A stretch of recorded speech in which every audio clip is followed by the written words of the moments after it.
నమస్తే, welcome to special drive. రాజధాని నిర్మాణంలో భాగంగా భూముల సమీకరణ విధానానికి రైతులు స్వచ్ఛందంగా ముందుకొస్తున్నారు. రైతులు స్వచ్ఛందంగా ముందుకు రావడంతో ప్రభుత్వం ప్రతిపాదనలు సిద్ధం చేస్తోంది. మెజార్టీ రైతులు ముందుకొచ్చిన గ్రామాలతో ప్రారంభించి దశల వారీగా భూ సమీకరణ చేసే అంశాన్ని చురుగ్గా పరిశీలిస్తోంది. కొన్ని గ్రామాల రైతులు పురపాలక శాఖ మంత్రి నారాయణను కలిసి తమ భూములను సమీకరణలో తీసుకోవాలని ఇప్పటికే విజ్ఞప్తి చేశారు. రాజధాని నిర్మాణానికి 2015లో భూ సమీకరణ ప్రారంభించినప్పుడే పెద్దపరిమి, హరిచంద్రపురం తదితర గ్రామాల రైతుల నుంచి తమ భూములు తీసుకోవాలని వినతులు వచ్చాయి. కానీ అప్పట్లో ప్రభుత్వం మొదట 217 చదరపు కిలోమీటర్ల పరిధిలో అమరావతిని నిర్మించాలని, భవిష్యత్తు అవసరాలను బట్టి తదుపరి భూ సమీకరణపై నిర్ణయం తీసుకోవాలని భావించింది.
ప్రస్తుతం రాజధానిలో వివిధ అవసరాలకు పోగా సిఆర్డీఏ వద్ద 2000 ఎకరాల భూమి మాత్రమే మిగులుతోంది.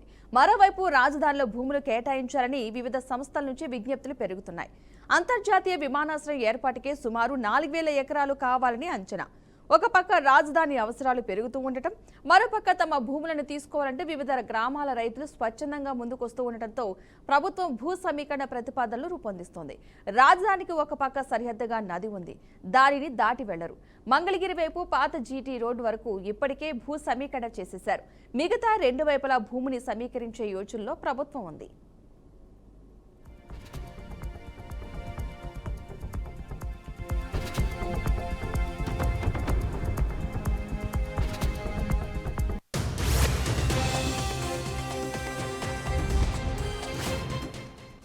అయితే రాజధాని నిర్మాణానికి తుళ్లూరు, మంగళగిరి, తాడేపల్లి మండలాల్లోని 28 గ్రామాల పరిధిలో సమీకరణలో 37,941 ఎకరాలు తీసుకోవాలన్నది ప్రభుత్వ లక్ష్యం కాగా కొంత పెండింగ్లో ఉంది. ఇంతవరకు 34,689 ఎకరాలను రైతులు స్వచ్ఛందంగా ఇచ్చారు.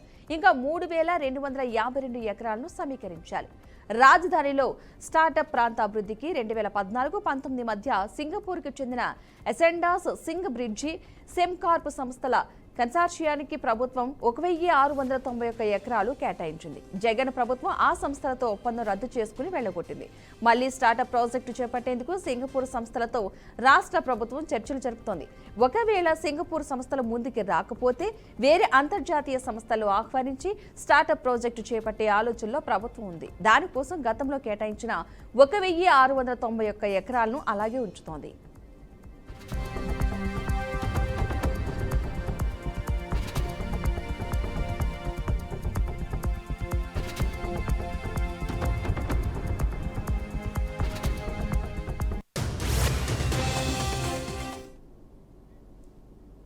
జగన్ ప్రభుత్వం రాజధాని మాస్టర్ ప్లాన్ విధ్వంసం చేయడమే లక్ష్యంగా అమరావతిలో R5 జోన్ సృష్టించి 1500 ఎకరాల్లో బయటి ప్రాంతాలకు చెందిన వారికి అక్కడ ఇళ్ల పట్టాలిచ్చింది. ప్రస్తుతం ఆ వ్యవహారం కోర్టులో ఉండటంతో సిఆర్డీఏ ఆ భూముల జోలికి వెళ్లడం లేదు. రాజధానిలో నిర్మాణ పనుల కోసం 300 ఎకరాల్లో మట్టి తవ్వేందుకు వివిధ గుత్తేదారు సంస్థలకు సిఆర్డీఏ గతంలో అనుమతులిచ్చింది. అక్కడ చాలా పెద్ద గుత్తలు ఏర్పడ్డాయి. ఈ 300 ఎకరాలు కూడా తక్షణం ఉపయోగపడవు. భవిష్యత్తులో అక్కడ మల్టీ లెవెల్ పార్కింగ్ వంటి ప్రాజెక్టు చేపట్టాలన్న ఆలోచనలో ప్రభుత్వం ఉంది. కూటమి ప్రభుత్వం రాజధాని పనులను శరవేగంగా పట్టాలెక్కించడంతో విద్య, వైద్యం, వాణిజ్యం, వినోదం, ఆతిథ్యం తదితర రంగాల్లో పెట్టుబడులు పెట్టేందుకు పలు దేశ విదేశీ సంస్థలు ముందుకొస్తున్నాయి. 2014-19 మధ్య జరిగిన భూ కేటాయింపులను సమీక్షించి వాటిలో కొన్ని సంస్థలకు కేటాయింపులు కొనసాగిస్తున్న ప్రభుత్వం కొత్తగా అనేక సంస్థలకు భూములిస్తోంది.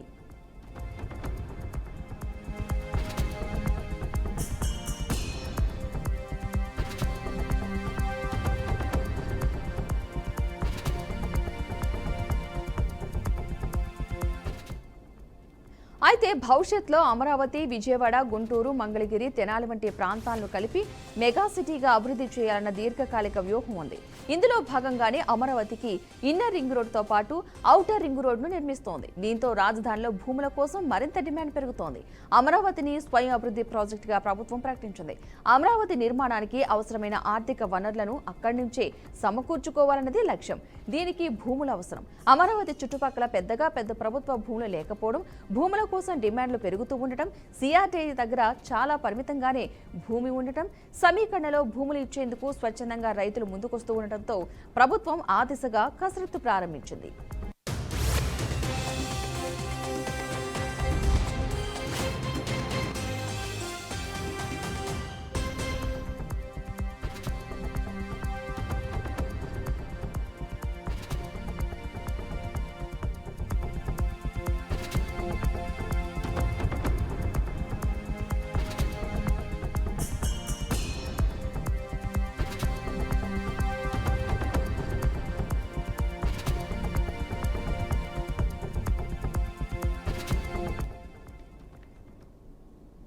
రైట్, ఇక ఇదే అంశానికి సంబంధించిన మరిన్ని వివరణ ఇచ్చేందుకు అనలిస్ట్ డాక్టర్ బాలాగారు జూమ్ లైవ్ లో సిద్ధంగా ఉన్నారు. బాలాగారు నమస్తే అండి. ఓకే, ఇప్పుడు ప్రభుత్వం అమరావతి కూటమి ప్రభుత్వం వచ్చిన తర్వాత అమరావతి అభివృద్ధి కోసం ఇప్పుడున్న 2000 ఎకరాలే కాకుండా మరికొంత భూమి సమీకరించే దిశగా ప్రయత్నాలు అయితే చేస్తుంది. సో దీన్ని బట్టి ఏం అర్థం చేసుకోవచ్చు అంటారు? ఎలాంటి ప్రయత్నాలు జరుగుతున్నాయి అమరావతి అభివృద్ధిలో భాగంగా? భూమి కుంభకోణం చేయడం కోసం ప్రభుత్వం ఒక అడుగు వేసిందని అనుకోవచ్చు. మనం బేసికల్గా అసలు గవర్నమెంట్ ఏం కడుతుందండి నాకు అర్థం కాలేదు. ఫస్ట్ ఆఫ్ ఆల్ ఇన్ని వేల ఎకరాలు దేనికోసం అండి? అసలు ప్రాపర్ ప్లానింగ్ ఉందా గవర్నమెంట్కి? ఇన్ని వేల ఎకరాలు మళ్ళీ సేకరణ చేస్తామంటారు. ఓకే, సేకరిస్తారు. ఎవరికి ఇస్తారు అవి సేకరించి? అంటే ఈ తెలుగుదేశం కూటమి ప్రభుత్వానికి ఎవరైతే ఫండ్ చేశారో ప్రభుత్వం రావడానికి, అమెరికా నుంచి హాస్పిటల్స్ ఉన్న డాక్టర్లు ఫండ్ ఎవరైతే చేశారో వాళ్ళకి, లేకపోతే సినిమా ఇండస్ట్రీ నుంచి ఎవరైతే ఫండ్స్ చేశారో వాళ్ళకి, లేదంటే సినిమా యాక్టర్లు ఎవరైతే మొత్తం జబర్దస్త్ షోన్ అంతా తీసుకొచ్చి రోడ్ల మీద పెట్టి ప్రచారం చేసి ప్రజల్ని మోసం చేసి తీసుకొచ్చిన వాళ్ళకి ఇవ్వడం కోసమా? లేకపోతే దేనికోసం అసలుకి ఇప్పుడు ఇన్ని ఎకరాలు సేకరణ చేస్తున్నారు? సేకరణ చేసి ఏం చేస్తారు? అమరావతి రాజధాని కట్టాలి అంటే ఇంకొక 70 సంవత్సరాలు పడుతుంది. ఇది ఎవరికైనా తెలుసా? అసలు ఆంధ్రప్రదేశ్లో ప్రజలు, ఇంక్లూడింగ్ నేను కూడా, నా సెల్ఫ్ అండ్ నా ఫ్యామిలీ, నా బంధువులు మొత్తం అందరికీ మమ్మల్ని మేము ఎలా ప్రశ్నించుకోవాలో మాకు అర్థం కావట్లేదు. నేను ఒక చదువుకున్న వ్యక్తిని, ఒక ఇంటలెక్చువల్ని. అలానే చాలా మంది భారతదేశంలో, ఆంధ్రప్రదేశ్లో చాలా మంది చదువుకున్న వాళ్ళు ఉన్నారు. చదువుకున్న వాళ్ళ దగ్గర బేసిక్ కామన్ సెన్స్ లేకుండా పోయింది ఎందుకని చాలా బాధేస్తుంది నాకు. రీజన్ ఏంటంటే అమరావతి రాజధాని ఓవర్ ద నైట్ ఎలా బిల్డ్ అవుతుంది అనుకునేసి వీళ్ళు చెప్పే పీపీటీ ప్రెజెంటేషన్స్ మీద ఇన్ని వేల ఎకరాలు సేకరణిస్తుంటే చప్పట్లు కొడుతున్నాం, డిబేట్లు పెడుతున్నాం. What basis they are acquiring land? I don't understand at all. Reason చెప్తాను చూడండి. ఒక హైదరాబాద్ 500 సంవత్సరాల సిటీ డెవలప్ అవడం కోసము ఒక సైబరాబాద్ కావచ్చు, ఎల్బీ నగర్ కావచ్చు, వనస్థలిపురం కావచ్చు, లేకపోతే దిల్సుఖ్ నగర్ నుంచి ఎల్బీ నగర్ వరకు డెవలప్ అవడానికి 30 ఏళ్ళు పట్టిందండి. అలానే మెడ్చల్ చుట్టుపక్కల ఉన్న ఏరియాలు డెవలప్ అవడానికి 45 సంవత్సరాలు పట్టింది. It's not one day. అలాంటిది అమరావతి పక్కన ఉన్న right and left Vijayawada corporation, Guntur corporation ఈ రోజుటి వరకు బేసిక్ శానిటేషన్ లేదండి అక్కడ. How come we expect Amaravati over the night 1000 ఎకరాలు అక్వైర్ చేసి వీళ్ళు అక్కడికి దాని డెవలప్మెంట్ జరుగుతుందంటే ఇట్స్ బిలీవబుల్. ఒక రాజధాని రావాలి అంటే 1,50,00,000 మంది జనాభా ట్రాన్స్లేట్ అవ్వాలి. అసలు జనాభా ట్రాన్స్లేట్ అయ్యే ఛాన్స్ ఉందా? ఓపెన్ ఫ్యాక్ట్ నేను మాట్లాడుతున్నాను. ఆంధ్రప్రదేశ్లో ఈ రోజు గజము అమరావతి జోన్లో తీసుకుంటాడు 25,000 రూపాయలు. ఒకవేళ దమ్ము ధైర్యం ఉంటే రెవెన్యూ డిపార్ట్మెంట్ వాళ్ళకి నా వీడియోని ఎవిడెన్స్ గా తీసుకోమని చెప్పండి, నేను ప్రూవ్ చేస్తాను. రాజధాని ఏరియా తీసుకోండి, గుంటూరు ఏరియా తీసుకోండి, విజయవాడ తీసుకోండి, ఎక్కడైనా కూడా 40,000, 25,000, 30,000, 35,000 రూపాయలు. కామన్ మ్యాన్ కొలగలుగుతాడండి? మన ఆంధ్రప్రదేశ్లో జనాల యొక్క లైఫ్ స్టైల్ ఏంటో తెలుసా అండి అసలు ఈ ప్రభుత్వానికి, ఈ రాజకీయ నాయకులకి, అలానే గవర్నమెంట్లో ఉన్న బ్యూరోక్రాట్స్ కి తెలుసా? వాళ్ళకి కార్లు ఏదో మన కియా కార్లు ఇచ్చేసినట్టు, పెట్రోల్ నెల కార్డు కొట్టేసినట్టు, ప్యూన్ వాళ్ళకి అన్ని సరుకులు తీసుకొచ్చేసినట్టు కాదండి. కామన్ మ్యాన్ లైఫ్ 70% ఆంధ్రప్రదేశ్లో కామన్ మ్యాన్ ఉన్నారు. కామన్ మ్యాన్ జీతం ఎంత తెలుసా అండి ఆంధ్రప్రదేశ్లో ఇవాళ ఈ రోజు వరకు కూడా? Not more than half 9,000 rupees అండి. You believe or not? Not more than half 9,000. ఈ 9,000 రూపీస్ జీవితం గడపడానికి సరిపోతే ఇతను రాజధానిలో ఒక గజం ఇల్లు కొనగలుగుతాడా అండి? I'm putting A question to the society. Andhra Pradesh చూసే ఈ డిబేట్ చూసే ప్రతి ఒక్కరు కూడా మీ అందరికీ క్వశ్చన్. సో ఈ 18,000 ఎకరాలు లేకపోతే 30,000 ఎకరాలు లేకపోతే 40,000 ఎకరాలు లేకపోతే 100 ఎకరాలు అక్వైర్ చేసేది దేనికోసం అంటే వీళ్ళ రియల్ ఎస్టేట్ దందా చేసుకోవడం కోసం మాత్రమే. There is no proper agenda at all. It is very clear అండి. ఎందుకంటే ఇప్పుడు అమరావతి వీళ్ళు అక్వైర్ చేసి మేము ఏదో డెవలప్ చేస్తున్నామో చూపించినా నో డౌట్ అండి, అక్కడ అక్వైర్ చేసేది వేల కోట్ల రూపాయలు చేస్తారు, సబ్సిడీలో ఫ్రీగా ఇస్తారు, తక్కువ అమౌంట్లో ఫ్రీగా ఇచ్చిస్తారు. అంటే వీళ్ళకి ఇక్కడ బ్యాక్ సూట్ కేట్లు వచ్చేస్తాయి. That's a main motive of this concept of acquiring a land. Yes, over to you. Okay, ఇప్పుడున్న రైతులు చాలా మంది భూములు ఇవ్వడానికి సిద్ధంగా ఉన్నారు రాజధాని నిర్మాణానికి అని చెప్పేసి అంటున్నారు. Absolutely సిద్ధంగా ఉంటారండి. ఎందుకంటే నేను అదే చెప్తున్నాను, ఈ రోజు రైతుకి అక్కడ కొనడానికి ప్రభుత్వము ఎక్కువ రేట్తో కొంటది. దాంట్లో మధ్యలో ఉన్న లైసెన్సింగ్ ఆఫీసర్కి కొంచెం 10-20% ఉంటుంది. అంటే ఎమ్మెల్యేలో, ఎంపీలో, లోకల్ లీడర్స్ వాళ్ళకు ఒక 20-25% ఉంటుంది. అంటే గవర్నమెంట్ నుంచి ఎక్కువ డబ్బులు కదా వస్తాయి అక్కడ. కామన్ మిగతా వాళ్ళకంటే గవర్నమెంట్ ఎక్కువ డబ్బులు ఇచ్చి డిమాండ్ ఉందని చెప్పి తీసుకుంటది. ఓకే, కానీ గవర్నమెంట్ తిరిగి ఎంతకి ఇస్తుందో తెలుసా? అది ₹1,00,00,000 ఒకవేళ గవర్నమెంట్ కొంటే తిరిగి ఒకవేళ గవర్నమెంట్ ఎవరికి అలొకేట్ చేస్తుందో తెలుసా? ఏ 20 లక్షలకో, ఏ 15 లక్షలకో, ఏ 25 లక్షలకో ఇస్తుంది తప్ప 1,50,00,000కో లేకపోతే 2 కోట్లకో అమ్మదు. That's a fact. That is called acquiring. అంటే గవర్నమెంట్ డబ్బులు ట్రెజరీలోంచి బయటికి వెళ్ళిపోతాయి. పోనీ బయటికి వెళ్ళిపోయినవి ఏమైనా అన్నీ వెళ్తాయా? లేదు. దాంట్లో పర్సంటేజెస్ ఉంటాయి. మళ్ళీ ఎమ్మెల్యేకి కొంత, ఎంపీకి కొంత, లోకల్ లీడర్లకు కొంత, లైసెన్సింగ్ ఆఫీసర్కి కొంత, ఇవన్నీ అయిపోయేసరికి అక్కడ ఉన్న వాడికి ప్రెసెంట్ రేట్ కంటే ఒక 20-30% ఎక్కువ వస్తుంది. కాబట్టి ఖచ్చితంగా రైతులు ఇస్తారు. ఎందుకు ఇవ్వరు? అసలు నాకు స్ట్రైట్ క్వశ్చన్ అండి, రైతులు ల్యాండ్ ఎందుకు ఇస్తున్నారు చెప్పండి, నాకు అర్థం కాదా? మీరు బిల్డింగ్లు కడతారు, ట్రైన్లు వేస్తారు, అండర్ బ్రిడ్జెస్ వేస్తారు, ఫ్లైఓవర్లు వేస్తారు, అన్ని వేస్తారు. తినడానికి తిండక్కర్లేదా? రైతు భూమి పండించదు లేదా? మొత్తం మీకు కాంక్రీట్ జంగిల్గా మార్చేసిన తర్వాత ఏం చేస్తారు? బెగ్గింగ్ చేస్తారా సొసైటీలో? అంటే ఆ డబ్బులతో, బ్యాంకులో వచ్చే డబ్బులతో మీరు ప్రొక్యూట్ చేయగలుగుతారా? నో. ఇవెవరు ఆలోచించట్లేదు, ఈకో సిస్టమ్ ఎవరు ఆలోచించట్లేదు. ఈ రోజు ప్రతి ఒక్కరికి బ్యాంకులో డబ్బులు కావాలంటే బ్యాంకులో డబ్బులు తీసుకుని ఏం చేసుకుంటారండి? ప్రాపర్ ప్రొడక్షన్ లేకుండా, ఈటబుల్స్ లేకుండా, డొమెస్టిక్ ప్రొడ్యూసర్స్ లేకుండా వాట్ ఈస్ యూజ్? దేనికోసము? సో ఇక్కడ అగ్రికల్చర్ ఇచ్చే ల్యాండ్స్ ఓనర్స్కి కూడా నేను చెప్తున్నాను, నిజంగా వాళ్ళకి కామన్ సెన్స్ పనిచేయట్లేదని నా ఒపీనియన్. నేను రైతులు కించపరచట్లా, కానీ ఈ రైతులు ఇచ్చేదాని వల్ల మా లాంటి వాళ్ళు సమాజంలో ప్రతి ఒక్కరి యొక్క పొట్ట కొడుతున్నారు. రైతులు వాళ్ళు కాదు, వాళ్ళు డబ్బులు తీసుకుంటారు, బాగానే ఉంటారు, బట్ మిగతా జనాల యొక్క లైఫ్ల మీద కొడుతున్నారు. వాళ్ళు తిండి ఎవరంటే చేయాలి? రైతే కదా. మరి అలాంటి రైతు ఈరోజు అమ్ముకొని వెళ్ళిపోతే ఎవరంటే పండిస్తారు? అది కాంక్రీట్ జంగిల్గా మారితే అక్కడ ప్రొడక్షన్ తగ్గిపోతుంది. ఏమైనా ల్యాండ్ పెరుగుతుందా? ఆంధ్రప్రదేశ్లో ల్యాండ్ రిడ్యూస్ అయ్యే కొద్దీ, మీకు అగ్రికల్చర్ ప్రొడక్ట్స్ తగ్గిపోయే కొద్దీ మీకు తిండి, మనకు డైలీ నీడ్స్ అన్ని పెరిగిపోతాయి, ఎసెన్షియల్స్ అన్ని పెరిగిపోతాయి. ఆ డబ్బులు మళ్ళీ డబల్ టైం పెట్టి కొనాలి. What is this? ఎక్కడ పోతున్నాం మనం సొసైటీలో? కామన్ సెన్స్ లేని సొసైటీకి తీసుకెళ్ళిపోతున్నామా? What kind of a society we want to create? ఇది విజనరీనా? దిస్ ఇస్ కాల్డ్ కూటమి of visionary? I don't think so అండి. చాలా ప్రాబ్లం మనం పడిపోతాం. రైతులకి చెప్పే వాళ్ళు లేరు. ఏదో ప్రొపగండా, సైకలాజికల్ డిజార్డర్లకు తీసుకెళ్ళేసి ఒక కులానికి, ఒక మతానికి లేకపోతే డబ్బులు వస్తున్నాయని చెప్పేసి ప్రొపగండా చేస్తున్నారు తప్ప, బట్ ఫ్యూచర్ జనరేషన్ యొక్క జీవితాల్ని వీళ్ళు అంధకారంలో పడేస్తున్నారు, ఇంక్లూడింగ్ రైతులు కూడా. I'm appealing to the Andhra Pradesh రైతులందరికీ, మీకు తెలియకుండానే మా భవిష్యత్తు, నెక్స్ట్ వచ్చే తరాల భవిష్యత్తు మీరు చేతులారా నాశనం చేస్తారు. ఒక రోజు కూర్చొని ఏడవలసిన పరిస్థితి వస్తుంది మీకు. ఏం అంత మాత్రం మీకు తెలియదా? మీరు వయసులో అంతా పెద్దవాళ్ళు కదా. భూమి ఇచ్చేస్తే పంట ఎవరు పండిస్తారు? ఎక్కడి నుంచి పండించుకొని తీసుకొస్తారు? ఎక్కడి నుంచి తింటారు? ఆ మాత్రం కామన్ సెన్స్ లేదా మీకు?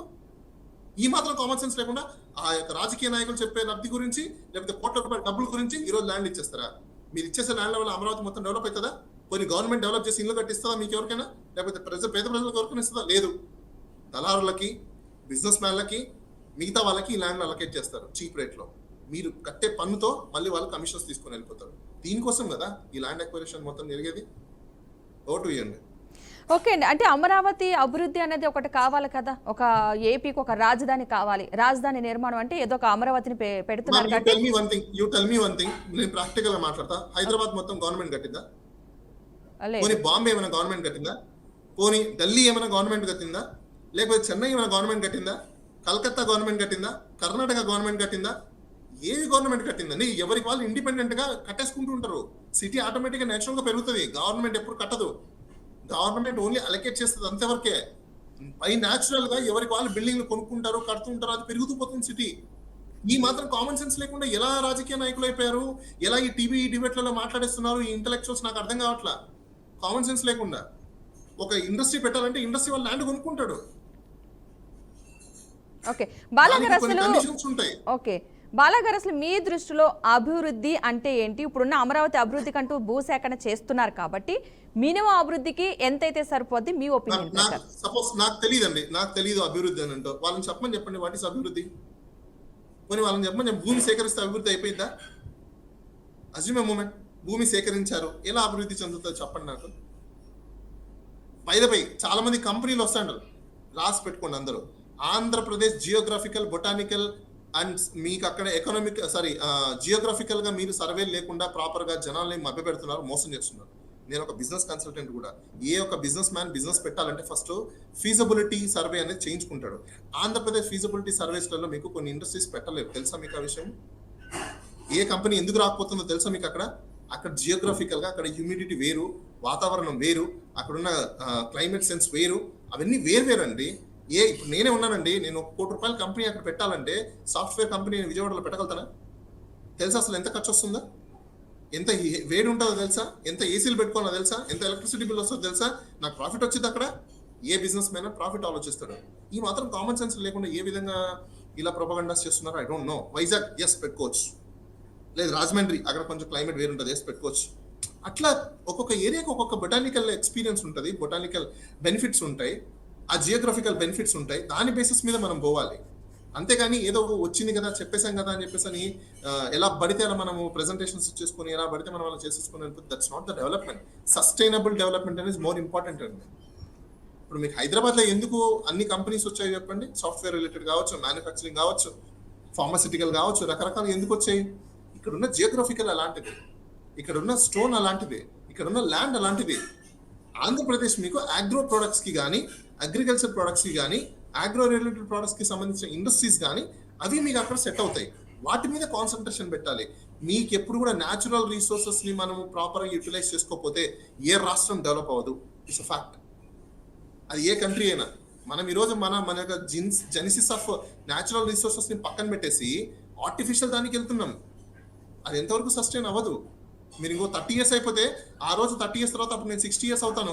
ఆ రోజు కూర్చొని నేను తిట్టుకోవాలి, ఇగో ఈ చంద్రబాబు నాయుడు ఇది చేశాడంట, ఈ పవన్ కళ్యాణ్ ఇది చేశాడంట, ఈ జగన్మోహన్ రెడ్డి ఇది చేశాడంట, ఆ రాహుల్ గాంధీ ఇది చేశాడంట, ఈ నరేంద్ర మోడీ ఇది చేశాడంటే చెప్పుకోవాలి. అప్పుడు ఏం ఉపయోగం లేదు. అప్పుడు చెప్పుకొని నేను నా పిల్లలకి నా మనోళ్ళకి ఏడ్చుకొని కూర్చోవడం తప్ప నథింగ్. ఇలాంటి నాయకుల్ని మనం ఎన్నుకోవడం వల్ల నా తరము, నెక్స్ట్ రాబోయే తరాలు కంప్లీట్ గా అంధకారంలోకి వెళ్ళిపోయే పరిస్థితుల్లోకి వచ్చేసాం. ఒకప్పుడు అంటే చదువుకొని వాళ్ళు లేరండి, బట్ మా జనరేషన్ లో లేరు కదా. We are all intellectuals, we know what is the fact. ఇంకా మోసం ఏంటి?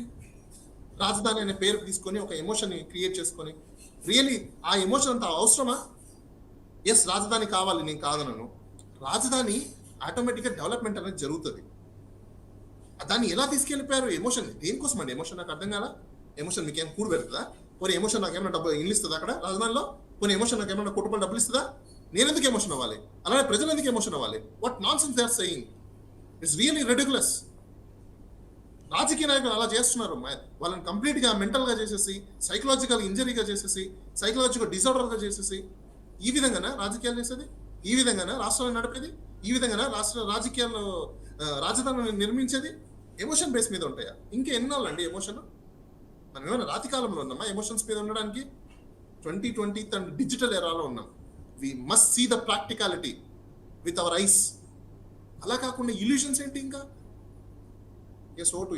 ఓకే బాలాగారు, అంటే కంపెనీలు రావు, అక్కడికి వచ్చే పరిస్థితే కాదు ఫ్యూచర్లో అని చెప్పేసి అంటున్నారు కదా. మరి ఏంటి ఏపీ ప్రజల పరిస్థితి ఏంటి? మరి కంపెనీలు రాకపోతే అంటే చదువుకున్న వాళ్ళు అంటే పక్క రాష్ట్రాలకు వెళ్ళి జాబులు చేసుకోవాల్సిన పరిస్థితి వస్తుందంటారా? ఇంకా ఏం చేయాలి మరి? అప్పుడు మీరందరూ ఒక పాయింట్ అర్థం చేసుకోవట్లేదండి. మన రాష్ట్రంలో అక్కడ దేనికి ఫేమస్ దానికి సంబంధించిన ఇండస్ట్రీస్ వస్తాయి, దానికి సంబంధించిన ప్రొడక్షన్ మనం చేయగలుగుతాం. అంతేగాని మీకు దాని రిలేటెడ్ కాకుండా ఆర్టిఫిషియల్ తీసుకురాగలుగుతామా? ఇప్పుడు హైదరాబాద్ ఉందండి, హైదరాబాద్కి షిప్పింగ్ యార్డు సముద్రాన్ని తీసుకురాగలుగుతామా చెప్పండి? నో. అదేవిధంగా హైదరాబాద్ లో ఉన్న ల్యాండ్ ఏరియా, హైదరాబాద్ లో ఉన్న క్లైమేట్ మనం విజయవాడలో కానీ లేకపోతే అమరావతిలో కానీ తీసుకురాగలుగుతామా? Is possible? No. Then possibility కాని దాని గురించి ఇల్యూషన్స్ ఎలా మాట్లాడుకుంటున్నాం? మరి ఎలా అంటే ఎస్ డెఫినెట్లీ ఆల్టర్నేట్ సోర్సెస్ ని వెతకాలి, ఆల్టర్నేట్ సోర్సెస్ గురించి వెళ్ళాలి.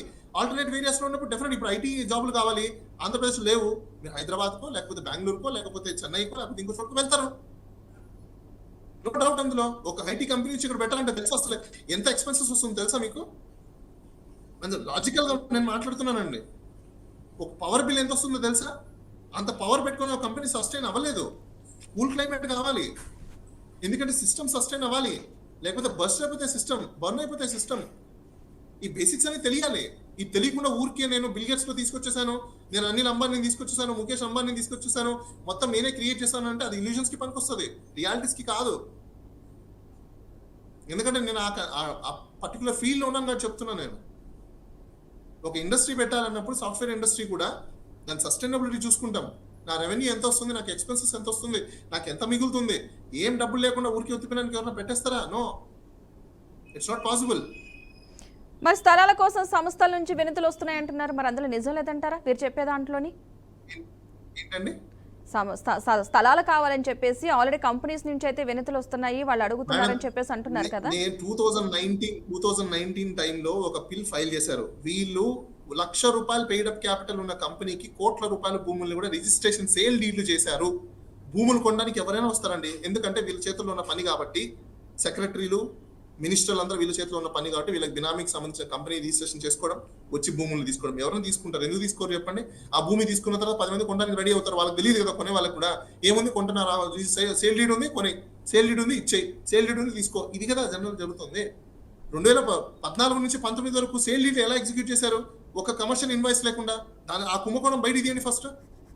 దాని మీద ఎందుకు విచారణ చేయట్లేదు? ఎందుకు దాని మీద ఇప్పుడు దాకా సిఐడి కానీ సిబిఐ కానీ ఎంక్వైరీ లేదు? దాని మీద ఎందుకు వదిలేశారు అందరూ? ఈ రోజు వరకు దాన్ని ఊసలేదు. ఆ రోజు ₹1,00,000 పెయిడ్ అప్ క్యాపిటల్ ఉన్న కంపెనీలకి భూములు అలకేట్ చేశారు. ఇప్పుడు రీసెంట్ గా డిప్యూటీ సీఎం పవన్ కళ్యాణ్ కి సంబంధించిన ఒక ప్రొడ్యూసర్ ఆయనకి భూములు అలకేట్ చేస్తారు. ఆయనకి ఎక్స్పీరియన్స్ కూడా లేదు ఎలక్ట్రిక్ వెహికల్స్ మీద, ఏవీ వెహికల్స్ మీద. అలా ఎలా చేస్తారు? సో ఇదంతా ఏంటి కనిపించట్లేదా మనకు క్లియర్ గా? ఆయన ఇండస్ట్రీ పెట్టగలుగుతాడా? డబ్బులు ఉంటే సరిపోతుందా? Should not experienced, we must be experience in the particular manner and particular field. లేకుండా ఇచ్చేస్తారు. అదే మీరు నేను వెళ్తే ఇస్తారా చెప్పండి? ఇప్పుడు నాకు ఒక ఎక్స్పీరియన్స్ ఉంది, మీకు ఒక ఎక్స్పీరియన్స్ ఉంది, ఇప్పుడు మీరు మీడియా హౌస్ పెట్టాలనుకుంటున్నారు, ఇస్తారా మీకు? లేదు, ఇవ్వరు. ఎందుకని? Ma'am, I'm putting question to you. Okay, అవును, చెప్పండి. ఎందుకు ఇవ్వరు? బికాస్ వాళ్ళకి సంబంధించిన బినామీలు ఉండాలి, బడాబాబులు ఉండాలి, డబ్బులున్న వాళ్ళే పెట్టాలి. అదేనా మన రాజ్యాంగం చెప్తుంది? Equality before law, equality every opportunity అన్నారు. ఎక్కడ ఈక్వాలిటీ ఉందండి? నాకు అర్థం కాదా. కోట్ల రూపాయలు ఉన్న ఒక ప్రొడ్యూసరే పెట్టాలి, మిగతా పెట్టకూడదు. ఎందుకంటే వాడే ఎదగాలి, ఇంకెవరు ఎదుగుతారు? ఇంక ఈక్వాలిటీ ఎక్కడ ఉంది? రాజ్యాంగం ఎక్కడ ఉంది? రాజ్యాంగ పరిపాలన ఎక్కడ ఉంది?